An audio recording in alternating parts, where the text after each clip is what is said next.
Good afternoon. My name is Carrie Farmer, and I am the co-director of the Rand Epstein Family Veterans Policy Research Institute. I want to welcome everyone to the webinar today. This is part of our bi-monthly webinar series focused on high-priority veterans policy issues. Go to the next slide. Our Veterans Policy Institute has as its mission to conduct innovative interdisciplinary research to improve the lives of those who have served and in the U.S. military. We aim to publish and widely disseminate our research findings to connect objective and rigorous analysis to decision makers so that we can improve evidence-based decision-making. I want to note a couple of quick housekeeping items before we get started. We have the chat feature open, so please feel free to ask questions or share resources that the audience might be interested in. And to ask questions to the panelists, please use the Q&A feature. We will monitor that and we'll try to get to as many questions as we can. Next slide. Today, I'm pleased to introduce my colleague, Bo Kilmer. Bo is the co-director of the RAND Drug Policy Research Center. He will present new research findings on Americans' use of psychedelics during a time of policy change around these substances, particularly at the state and local level. We'll put a link to the report that he'll be talking about in the chat. Bo's presentation will be followed by a panel discussion with our guest experts, Robert Mucaro-Borrero, Jesse Gold, and my colleague Rajiv Ramchand.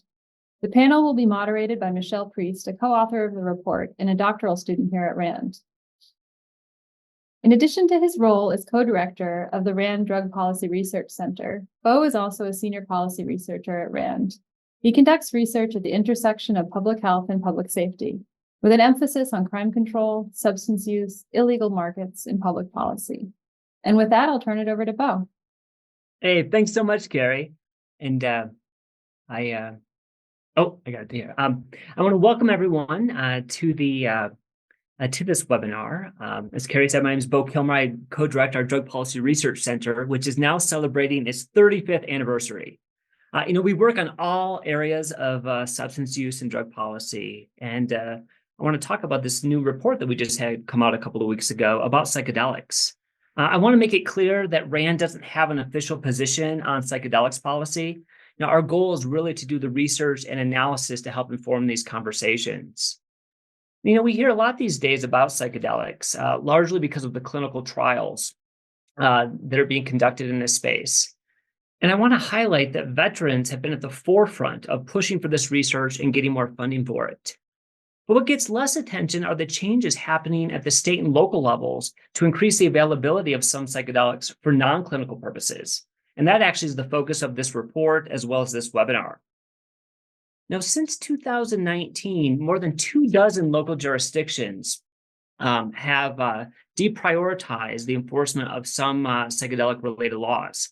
And we've also seen in a number of states, they've passed bills allowing for more research, either funding clinical research or creating work groups. But we have also seen an increase in the number of bills that would allow some form of supply for non-clinical use. And as many of you know, in both Oregon and Colorado, the voters there passed laws legalizing supervised psilocybin use. And Colorado actually also went a step further, and it also allows adults to grow and give up to 5 different psychedelic substances. And it looks like in November of this year, Massachusetts, the voters there are going to consider an initiative that's pretty similar to what was passed in Colorado. There are a few differences there. But our goal wasn't for this report wasn't just to walk through kind of the pros and cons of different policy options, but it was also to provide some baseline information. And indeed, a lot of the large federal surveys, which include questions about psychedelics, they're not very detailed. So we actually ended up administering our own nationally representative survey. And so this slide looks at the lifetime and past year prevalence for your classic psychedelics, so LSD, psilocybin, DMT, mescaline, as well as MDMA and ibogaine. And if you look at those pink bars on the right, we can see that for LSD and psilocybin, they both had the highest rates of lifetime prevalence. So about 12% of American adults have used each of these or one of these substances at least. But when we looked at use in the past year, so this is for 2023, we found that approximately 8 million individuals reported using psilocybin. So that by far had the highest prevalence rate kind of amongst these different substances. We also asked these individuals in our survey, what were their intentions for using psilocybin the last time that they had used? I think there were about 10 different choices, and people could click on as many boxes as they want. But there were three that kind of rose to the top. A number of people were using it for pleasure or for fun. Many, about half, were using it for improved mental health, and others were using it for personal development. But we also, in the report, we also wanted to get a sense of the size of the market. And there are a lot of different ways that you could do that. But one way of assessing the size of the market is looking at the total number of use days. And when we looked at all those individuals who were reported using psychedelics in the past month, their total number of use days was about 7 million. Now, just to help you put this in the context, the comparable figure for cannabis was closer to 700 million. So we're talking about a difference of 2 orders of magnitude. Now, that doesn't mean that this number for psychedelics isn't going to increase. In fact, my sense is that it will. But I do think this does provide some perspective on the overall size of the market for various psychedelics. And I also think it's useful to understand, well, who are the individuals that are kind of driving these markets? And for cannabis, it's your frequent users. So you could see here in the orange, those that reported using 20 to 30 days in the past month, they account for a large share of that 650 million. So it's really the frequent users that are driving the markets for cannabis. And this is something we see for alcohol and for some other drugs as well. But when we look at this for psychedelics, it's the opposite. It's actually your infrequent users that are driving the markets here. And this is going to be really important later on when we talk about some of the policy differences. So yeah, this was one of the key takeaways. And also in the report, we do some back of the envelope calculations trying to size the psilocybin market in the United States. But there are a lot of different options that policymakers have if they're considering alternatives to prohibiting the supply of certain psychedelics. And so we spend a lot of time in the report talking about some of these different options and kind of thinking through some of the pros and cons.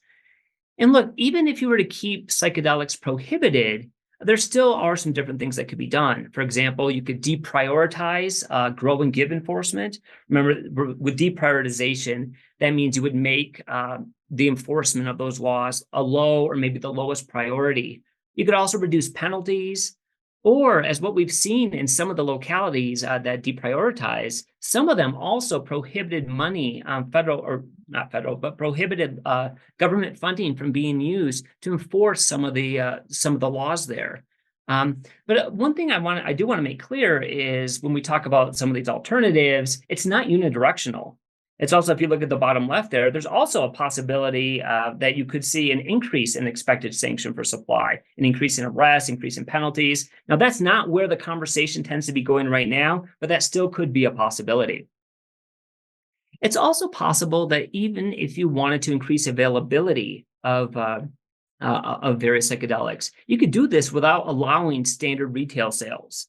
For example, you could allow more religious exemptions. You could legalize grow and give, as they've done for a number of substances in Colorado. You could legalize collectives or co-ops, which would just supply members, and you wouldn't necessarily have much advertising. Or you could do kind of what they did both in Colorado and Oregon. You could legalize kind of the purchase and the use at a designated place or facility. And even if you were to allow retail sales, it doesn't necessarily have to be by for-profit entities. For example, you could have state stores where the government actually serves as the retailer, or you could limit participation to nonprofit organizations. And even if you are going to allow for-profit companies to participate in the retail market, you could require that they be for-benefit corporations or B Corps that focus on the triple bottom line of people, planet, and profits. So there are a lot of choices here. And one of the things I think is important is, in some ways, the conversations will be similar to cannabis, but in others, it's going to be very different. These substances can have very different consequences compared to cannabis. And as I said, the market dynamics are quite disparate. So one of the things I think is going to be different about some of the policy discussions is this idea of the role of price as a regulatory tool. When we talk about cannabis policy or we talk about alcohol, price is important when we talk about taxes or the possibility of having a minimum unit price. But given that most of this market is driven by those who use them frequently and those who don't spend very much, price probably isn't going to play as big of a role. Now, I don't want to say that price doesn't matter. My economist friends would never talk to me again. But I think at this point, it's suffice to say that I don't think it's going to play as much of a role in some of these policy conversations. Another area where I think it's going to be different with psychedelics is with respect to supervision. I mean, obviously, you've got the model that you see that's been implemented in Oregon, that's going to roll out in Colorado next year, and that Massachusetts is going to be voting on, where you've got, people have to go to a licensed facility and be supervised by a licensed facilitator. There are going to be no take-home doses. But even for jurisdictions that don't go down that route, they're still going to have to confront decisions about, well, what are they going to do with respect to supervision? Are they going to require people to get licensed? Will there be questions about liability insurance? And also, if they do require people to get licensed to supervise these sessions, they're also going to have to decide whether or not they want to make it a low or a high priority for law enforcement to target those who are providing supervision that is unlicensed. So there are a lot of decisions that will have to be confronted. And I think another difference is I think we're going to start hearing more about this idea of user licenses.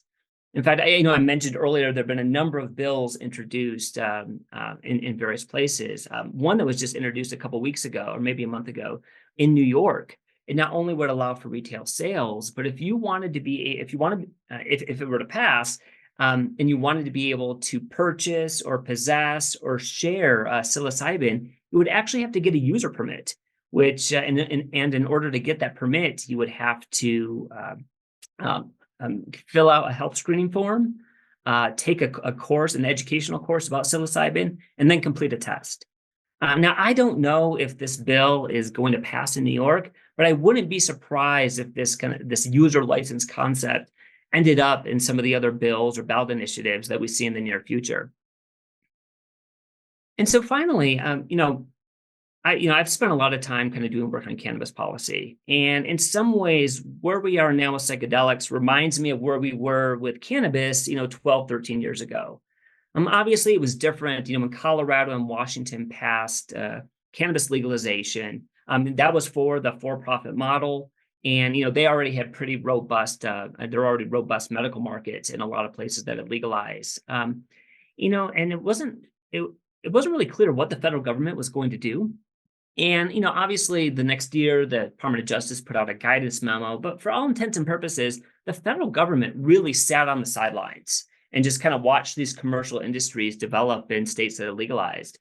And so I think now is the time for federal decision makers, if they want to shape what these markets look like in the various states, now would be the time to start taking action.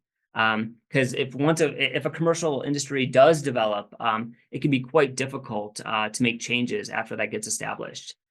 So this is just kind of a brief summary of what's in the report. It's a thick report of about 160 pages, and I think they put a link to it in the chat. But we spent about a year working on this, and I had a number of great co-authors. One of them being Michelle Priest. As Carrie mentioned, Michelle is an assistant policy researcher at RAND, and she's also finishing up her dissertation at the Pardee RAND Graduate School. And I'm not only honored that she was able to work on this project, I'm also very happy that she's going to be moderating this panel. So Michelle, I'll turn it over to you. Thanks so much, Bo. So as Bo mentioned, I'm a PhD student at the Pardee RAND Graduate School and an assistant researcher at RAND. And in my role as an assistant researcher, I'm the co-author of the report that Bo just gave a great overview of and that we're discussing here today. As was mentioned earlier in the webinar, we know there's a lot of interest in the pending FDA decision about MDA-assisted therapy. However, today's panel is going to be focused on efforts at the state and local levels to increase the availability of some psychedelics for any reason. So our discussion will really be focused on that. I'd like to thank our panelists for sharing their perspective today, and I'll go ahead and start introducing everyone and get the discussion going. And again, if you have questions as the panel discussion is taking place, feel free to submit those in the Q&A function, and we'll have about 15 minutes at the end to discuss some of the audience questions. So I'd like to start with Roberto. Roberto is a citizen and cacique, which means chief of the Taino tribe. He advocates for the rights of Indigenous peoples at the UN, and I think he's actually attending a meeting at the UN right now. He also works with the International Indian Treaty Council and other institutions. Roberto, I'd like to recognize that many Indigenous peoples have longstanding relationships with the sacred medicines we're referring to here as psychedelics. Can you share a bit more about these relationships? Just greetings to relatives in the Indigenous language. As you mentioned, I'm an Indigenous Taino person from the Guainia Taino tribe, and I'm very happy to be part of the discussion today. Looks like some folks can't hear me. Are you able to hear me if I speak up a little bit? Yeah, it's better if you speak up a little bit. Okay. Thanks. I'm trying.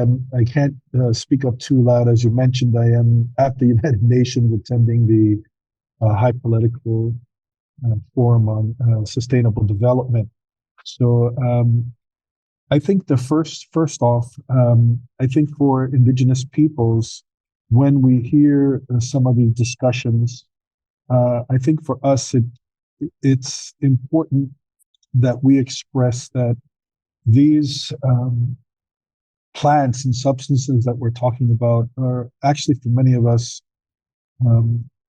we consider them sacred, and we consider them actually not drugs or things of that nature, but actually as sacred sacraments. And that really informs our relationship to these substances, to these, well, what we would call relatives. And this is a long-standing covenant between our peoples and these plant medicines, and for a very long time. And so I think some people now are aware of that.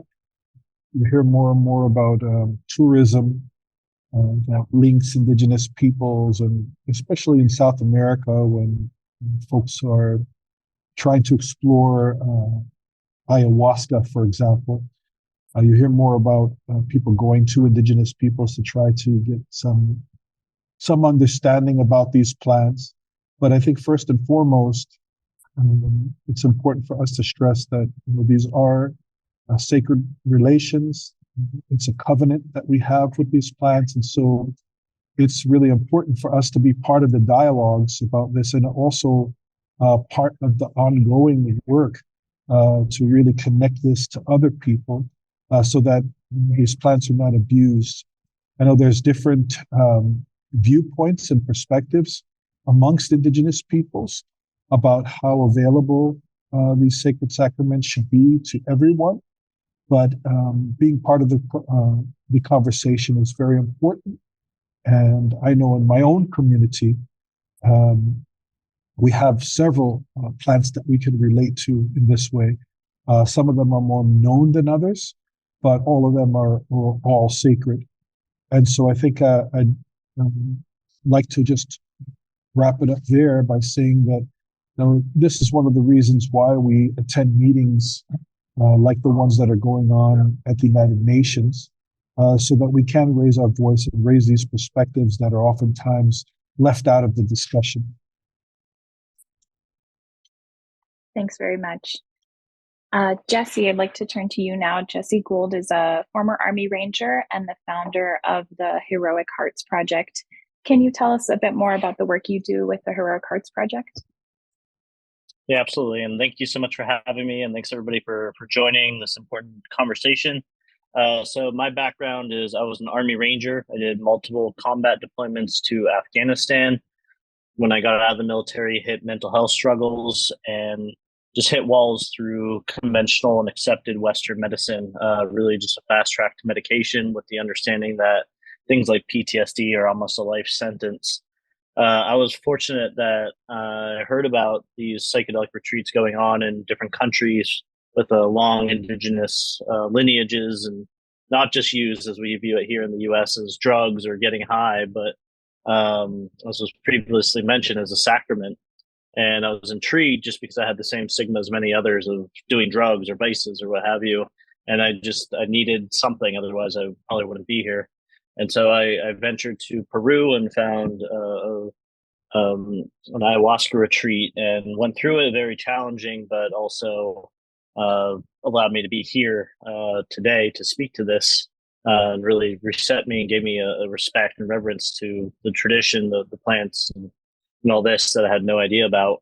And so for the last 7 years, Heroic Hearts Project is the nonprofit I started, really to educate veterans, give them respect for where this comes from, education around that, and also just education around psychedelics being used for treatments as well, and connecting them to these centers, these retreats, with the understanding, as was mentioned before, that there is that relationship, not just exploitative relationship. In that time, over 7 years, we've served over 1,000 veterans, 500 military spouses as well, so full family support. And we created the first of its kind sort of full programmatic support around these modalities in terms of preparation, connecting to centers that have respect for the sustainability and work well with the lineages, and that are safe for the veterans, and then aftercare, integration, coaching, peer support, family support, all that. Been active in policy, so state and now federal, as well as research, just to push the conversation forward. Because what we see here in the U.S. is it's going to be a blend of hopefully coming at it with respect of the knowledge holders in countries like Colombia and Peru, but also the unique needs and dynamics of people in the U.S. And so that's sort of what we're trying to help bridge that gap of. We've been active in, as relates to this conversation, some domestic policy. So we helped pass the bill in Oregon and Colorado, and are involved in many of the other ones. And so we did the first ever legal veteran retreat in the U.S. Last year, the biggest group at that point. And we've done many since. And so what we're trying to build in the U.S. is the same sort of dynamic, the same sort of respect and education, but also this allows, because it's domestic, for us to build community. And so that's what we've been seeing, where the veterans come from local Oregon communities, they get healing through, in this case, psilocybin, and then they go back and then they help other veterans connect, or they become trainers, facilitators, and just kind of give back and get them into this good cycle. And so some of the things that we really harp on are group therapy dynamics. We still do retreat models in Oregon, so I isolate the vets for a number of days, and really just trying to change the conversation on how we approach mental health, how we approach community, and all that kind of stuff. And so that's really what we've been fighting for, breaking this stigma, and building this baseline infrastructure. So what does psychedelics, what does psychedelic culture look like in the US, and how do we get more effective treatments while not being exploitative of, like I said, the knowledge holders and where this came from?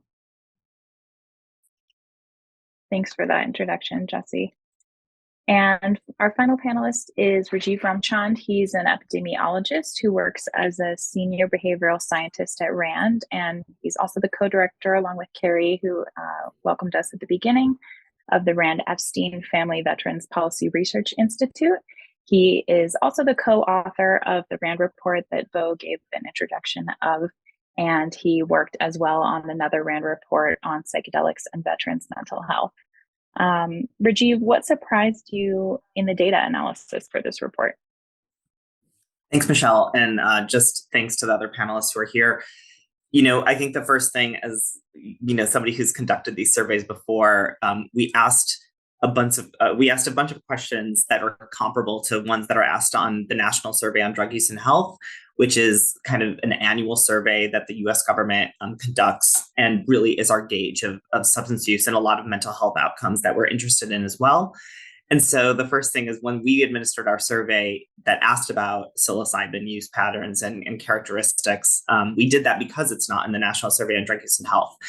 But the first thing we did was look at our responses that had similar questions to the national survey. And when we saw that they were comparable, like that gave us a lot of validity or a lot of trust that what we found is nationally representative, is valid. We're seeing the similar patterns that we see in other surveys. So that gave us trust that, these other findings that are not included in the survey on drug use and health, we should, are probably valid. And just looking, at these patterns that we haven't really asked in other nationally representative surveys before, what proportion of adults in the general US population have used these in their lifetime and in the past year, just to get a sense of, that prevalence and a lot of that data that Bo was able to show about, projecting the size of the market, that becomes really important for policy discussions.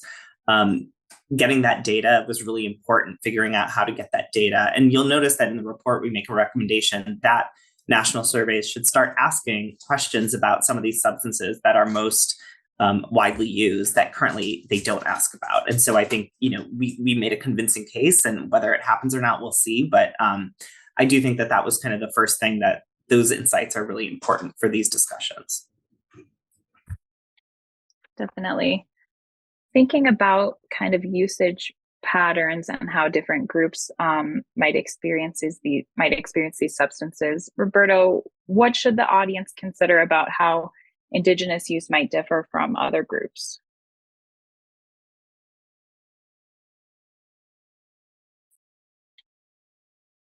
Thank you for the question.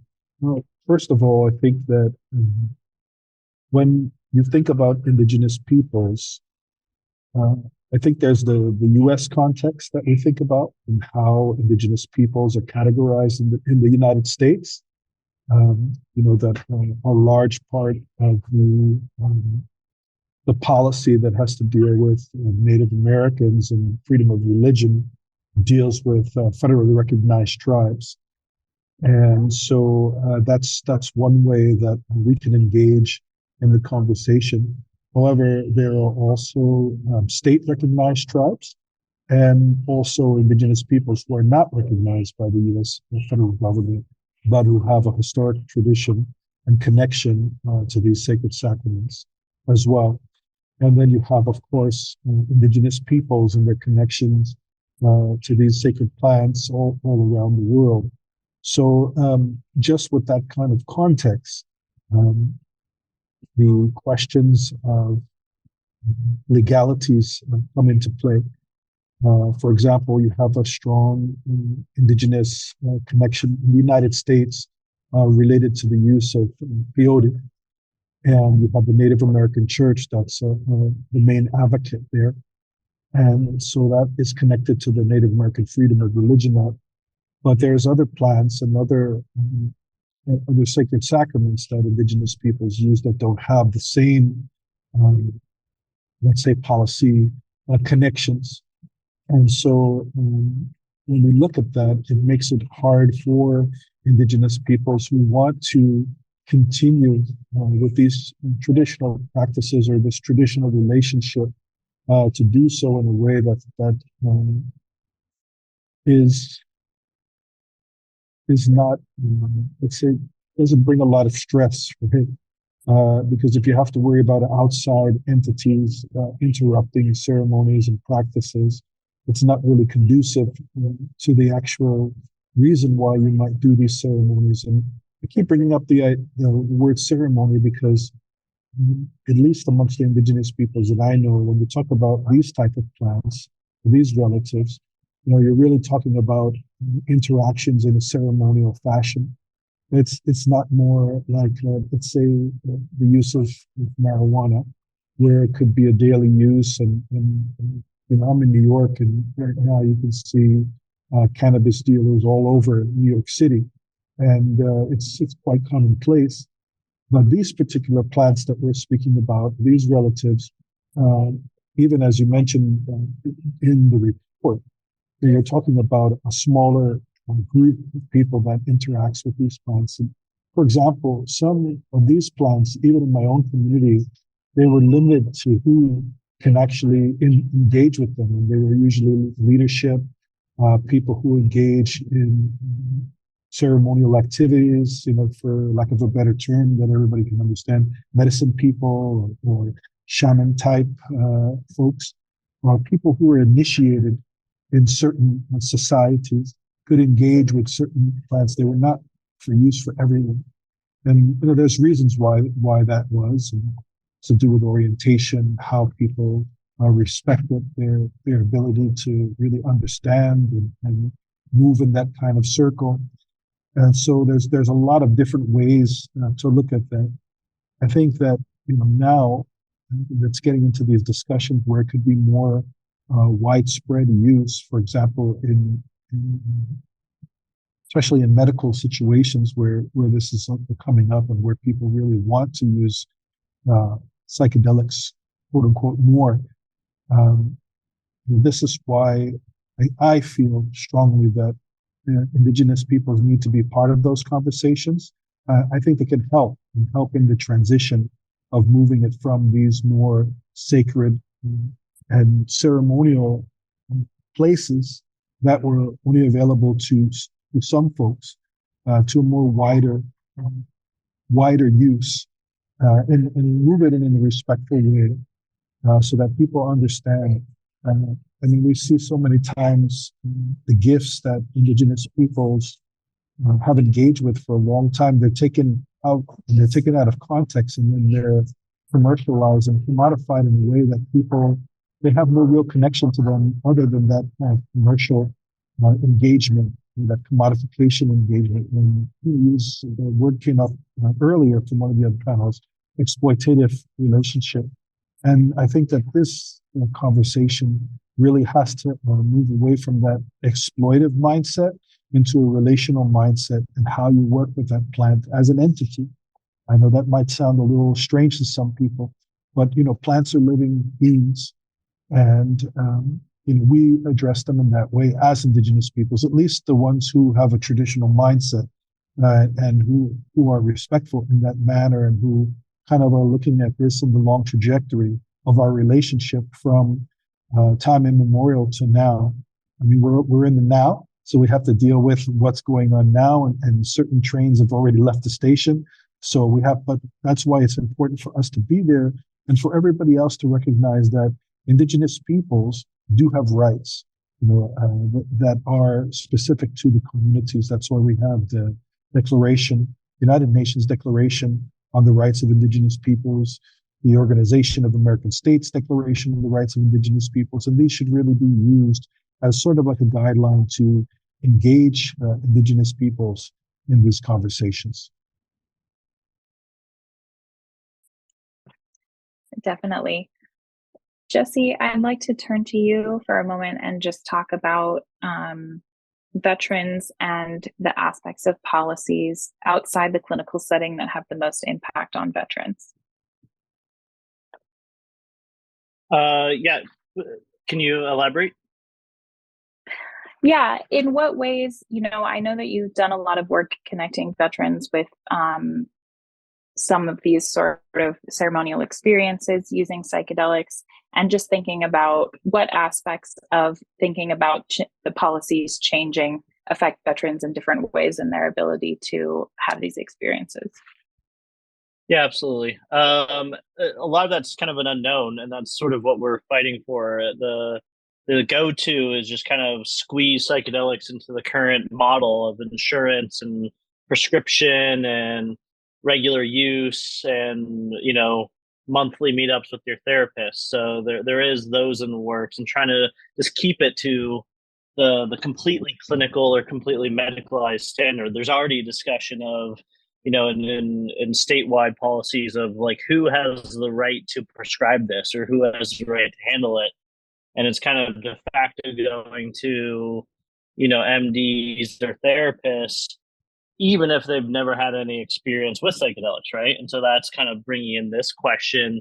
And at the same time, you might have elders, Indigenous elders, religious elders who have, decades lifetimes of experience, but they're not in the MD standpoint from the Western side. So all this is going to need to be balanced. And so it's tricky. So you see some in betweens, like in Oregon, where you have some certification of being a facilitator and then other degrees of regulations in terms of like who can be in the room and who has to lead it. But there's no clear cut answer. And as was brought up before, we need all the perspectives in this. We need the perspectives of elders and Indigenous communities to bring that and share that knowledge. But what we are seeing, and from my perspective, I'm very open to like the more access, the more points of access, the better, without just taking away from people who want to do this in a more communal fashion or in a more natural based fashion, right? If people want to go to the doctor and kind of a more clinical setting or hospital setting, there's going to be people that want that feel safe in that zone. That's how we've kind of grown. That's how we're indoctrinated. But I want those people to get mental health care just as much as anybody else. So that is going to be a trajectory, especially with things like MDMA. It's going to lend itself to more traditional pharmacopoeia and insurance, whereas you have other things like psilocybin or ayahuasca that are going to have different models, and each one's going to have its own sort of degree of having to understand, because even psilocybin and ayahuasca, they're both hallucinogenics, but they're very different, and they're very different in terms of how you approach them and what goes in terms of the ceremonies and all this kind of stuff. From our standpoint, we're really fighting for that group therapy, being in nature, that communal side of things. And especially from a veteran standpoint, you see that it's a missing piece, right? Like and I think that's also the broader problem with mental health is we've been treating it like a physical ailment. We've been treating it like a broken bone. And most of our modern medications have abysmally worked. And so not only in the veteran community, but the broader community, there is a mental health crisis in the Western world. There is increasing rates of trauma and suicide ideation. The veterans just tend to be more sensitive given the extremes of their life and experiences. But one of the main factors that's missing is community. The isolation exacerbates the PTSD and these other dynamics. But when they come together in this setting with psychedelics, in the case of Oregon around psilocybin, and you do it with reverence, you do it with build up and ceremony around it, one indicates to the individual that they're a part of something important, that there's something beyond just here's this Pfizer approved pill. As was mentioned before, it's a connection with the plant, with the medicine, but also a connection with everybody else that's there. And when you have these group ceremonies, it actually does the sum of parts is greater than just the individual. And you see that where they're going through this together and helping each other out, not physically in the ceremony, but just they're there for each other. And then they have these bonds that form quite profoundly afterwards. All that's going to be we're in the process of figuring that out, right? Because there's not the infrastructure for that. We're so dogmatic about mental health being like every other medical condition. That's what the infrastructure is. So taking some of the stuff outside of that is the current infrastructure building, is the current work, is the current conversations like these that need to be built. But again, that's why we're opening more pathways, is as long as we're making sure that people are safe and they're getting it, there should be more access to a lot of these. And if a group wants to go in the woods and it's all, fine, and from a regulatory standpoint, they can do that, and there's the safety and the monitoring, then they should be able to do that, versus if you're in a suburban area and they want to go to a doctor and have that more clinical, they should be able to do that. We need more tools to mental health. We need more access. I think above and beyond, psychedelics will help teach us to come back together as a community, as opposed to the current trend where we just become more and more isolated.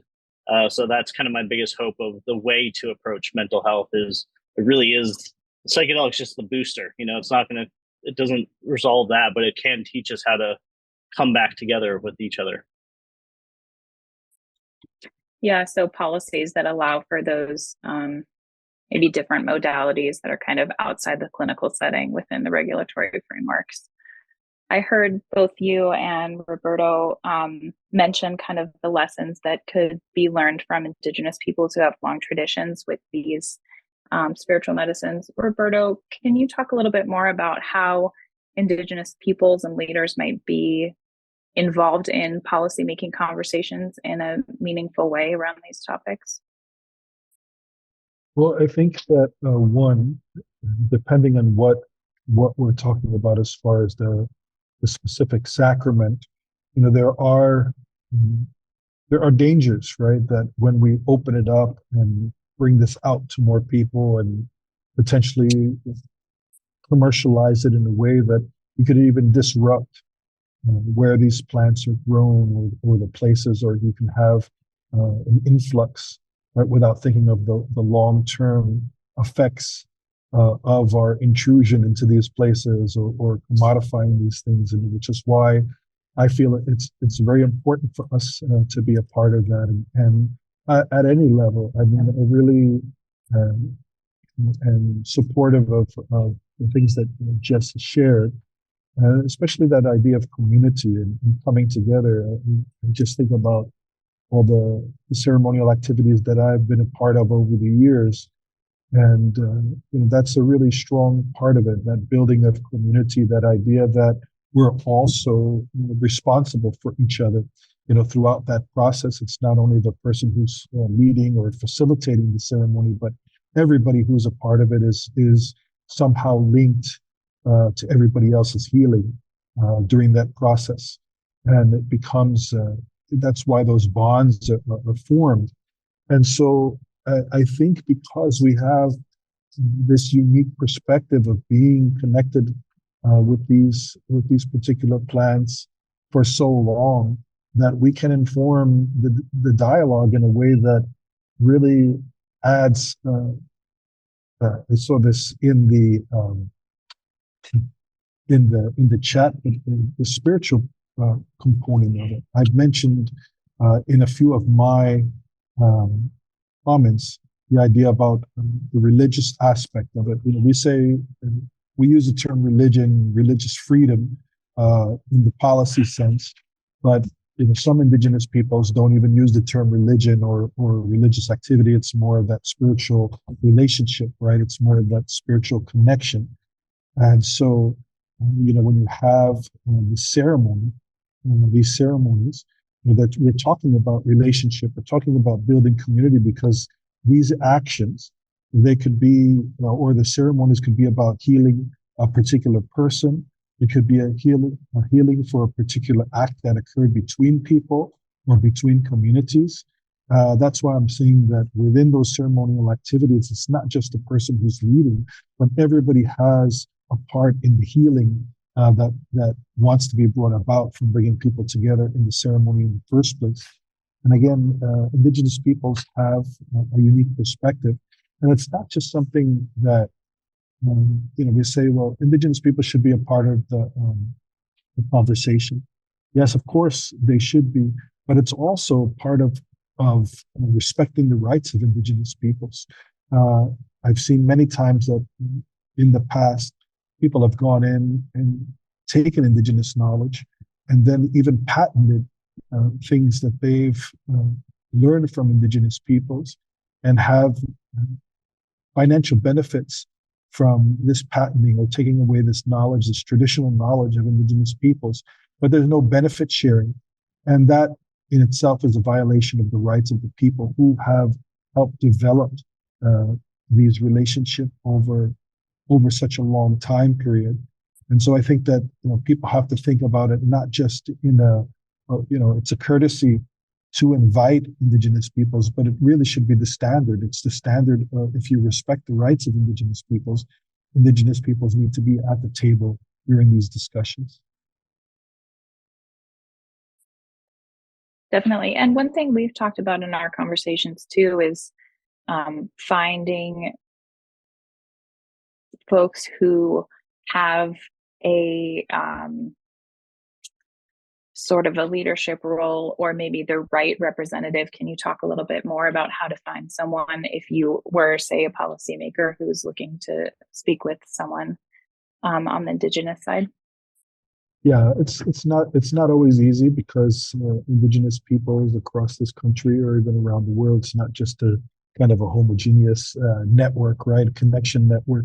So you really have to look at what's going on locally. Who are the indigenous peoples in your area or in neighboring areas? And if there's somebody or an organization or an entity that's not around in your immediate area, what's the closest place that they can be? It's going to require some work, but like anything, everything requires work.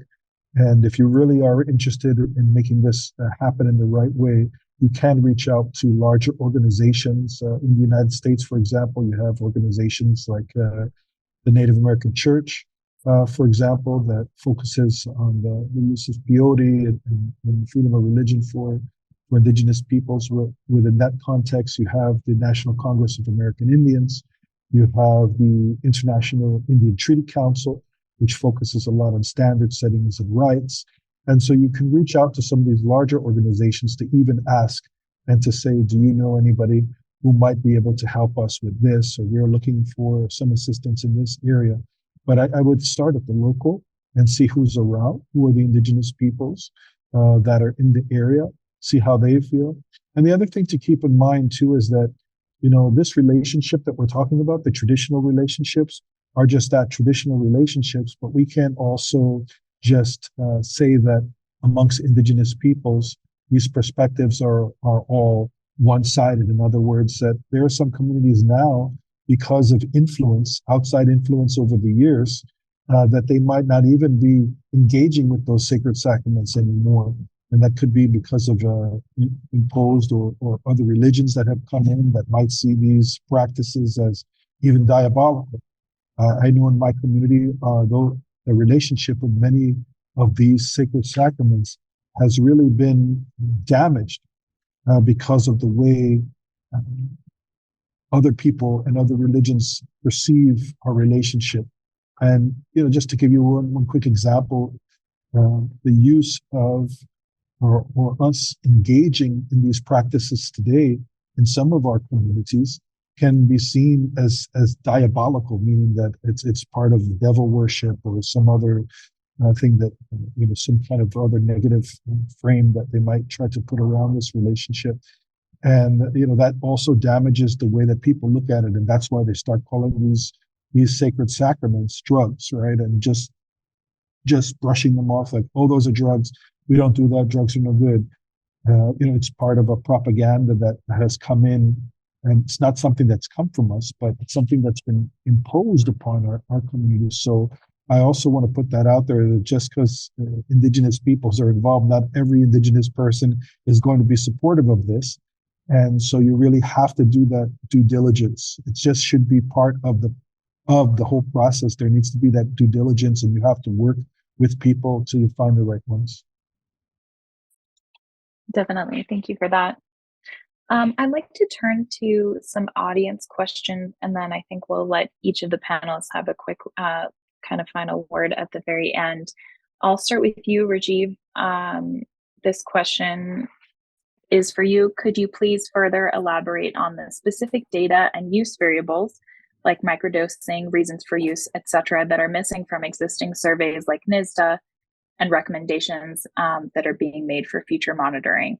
Should surveys be limited to general population samples, or should there be targeted sampling among specific population groups like veterans?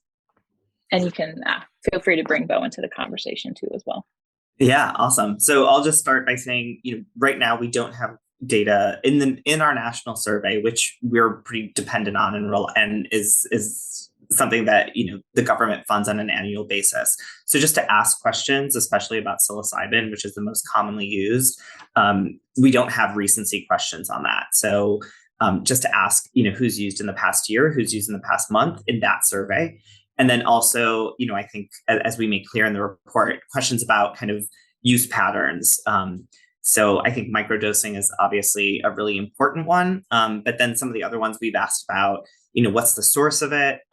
What's, you know, to the point that was just discussed, did you use it in a group setting with other people, and who were those people, or did you use it alone? So I think those are important questions. But, you know, the national survey is not going to be able on a yearly basis to provide estimates for certain subpopulations, including many people, who identify as American Indian, Alaska Native, or people who are veterans. There are subpopulations that in a yearly basis, it's going to be hard to estimate that prevalence of use. So we need that survey to be complemented with other research that is specifically geared towards representative samples or populations of interest of those communities, so that we can understand better patterns of use in some of these what we call subpopulations of interest. So I think we have to be doing those surveys, and I would just finally say surveys are helpful and they're great, but I do think that some of the outcomes that are discussed when we think about we have to be creative in kind of questions about why are people using, what were the benefits of them, and allow for some really exploratory work and qualitative research where we really have people who can really tell us those stories and create that narrative so that we can fully understand, and it's coming from them and discussing their experiences, not kind of us trying to code their experiences into kind of multiple choice responses. So it has to be, there's room for research. And I will say just finally that a lot of the federal policies that are being discussed and a lot of the state policies are for more research into these substances. So I hope in addition to the clinical work, that anthropological work looking at use in Indigenous communities, as well as social science work looking at patterns of use and things like that are included in those efforts. I guess the only thing I would add, or two things I would add, is we did include some questions about expenditures, which I thought was really useful for, once again, in terms of thinking about the size of the market. And kind of based on that, our best estimate was that in 2023, Americans spent on the order of about $1 billion on psilocybin. And just to help you kind of put that in perspective, we did some estimates of 10 years ago, trying to figure out how much money people were spending on heroin, cocaine, cannabis, and methamphetamine. And that total was closer to about 150 billion. So just to kind of help you put that in perspective. And so I definitely think adding more questions about expenditures could be useful. And I think Rajiv's right in terms of not only kind of getting this information for the general population, but then oversampling certain groups, I think is going to be really important. And especially in the federal surveys, it could take a long time to change questions. So I think there's a lot of work that could be done now. And we didn't have a huge budget for ours, but definitely there are a lot of opportunities for getting more information. I mean, in a short amount of time, from these national representative surveys. But also, and this is something that Rajiv alluded to a little bit with respect to the qualitative work, it's important to get these data from the surveys that we do a snapshot every year, a couple times a year. But it's also important to, I think we could use more information that tracks people longitudinally. So not just asking about whether or not they use, but let's then find out about the experience. And then how do they feel about it, 6 months later, a year later? That's not necessarily something we could do with the kind of the big surveys. But if you're looking to put money into research, I think that's going to be very important because how you feel about the experience, the first couple of weeks afterwards, it could be very different when you reflect back on it a year or two later. So I think in addition to doing kind of the regular cross-sectional surveys, trying to do more longitudinal work, I think would be really helpful for understanding the overall kind of impact of these experiences. Definitely. Bo, let me ask you one other audience question, and then I think we'll give each of the panelists a final word. Given that the market is about 100 times smaller currently than cannabis, and that these substances are less habit-forming than cannabis, do you think that a dedicated retail market could form in the way it has for cannabis? Sure. I do think it would be possible to have a retail market. You just wouldn't make as much money, and states wouldn't get as much tax revenue.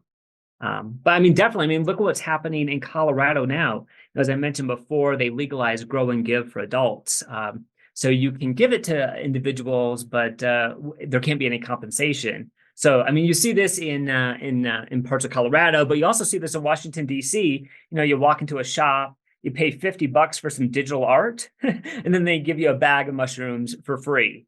And so we already see those interactions happening, and there is quite a bit of online sales happening. I don't know how, I'm I'm not sure what the totals are, but look, there is a market already. So there could be one. And I do think that if we start thinking about a commercial market, and we start thinking about the health risks and the health benefits, it's one thing to think about kind of what do these substances look like now? But if you were to unleash a commercial industry on this, who knows what these products could look like and what the consequences could be 10 years from now? I mean, for example, 6 years ago, nobody was talking about Delta 8 and some of these semi-synthetic cannabinoids. And so I think that's another thing to kind of keep in mind when you think about the potential for commercial markets is how unpredictable it could be, in the near future. Yeah, and that's something like microdosing could change in its proportionality of how people are using the market could look very different than what we I guess see now. the other thing I would add, getting back to the data, is I think we need a standard definition of microdosing.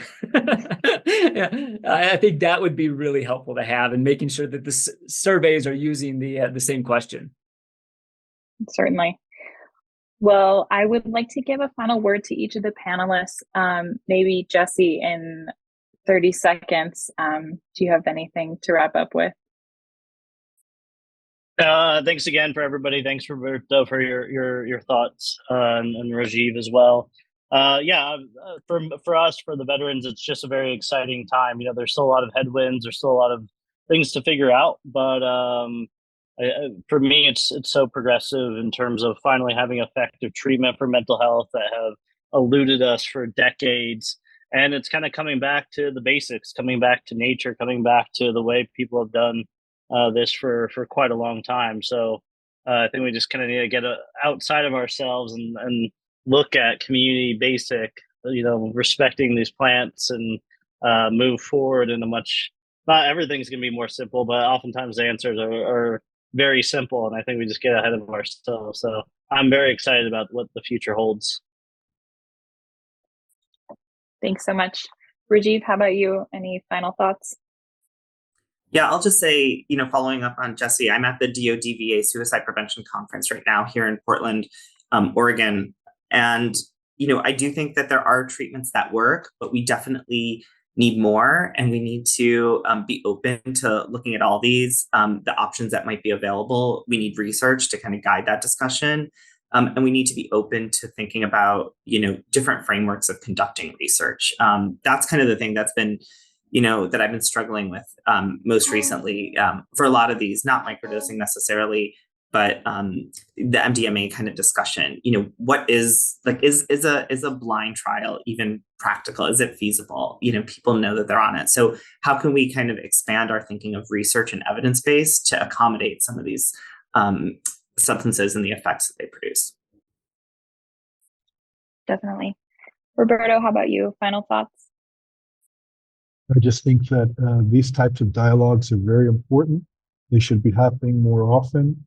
And I look forward to continuing in our connection with each other, and also just to putting it out there for folks to really do their due diligence and engage Indigenous peoples in these discussions. Thanks very much. And thank you everyone for attending. We really appreciate your time.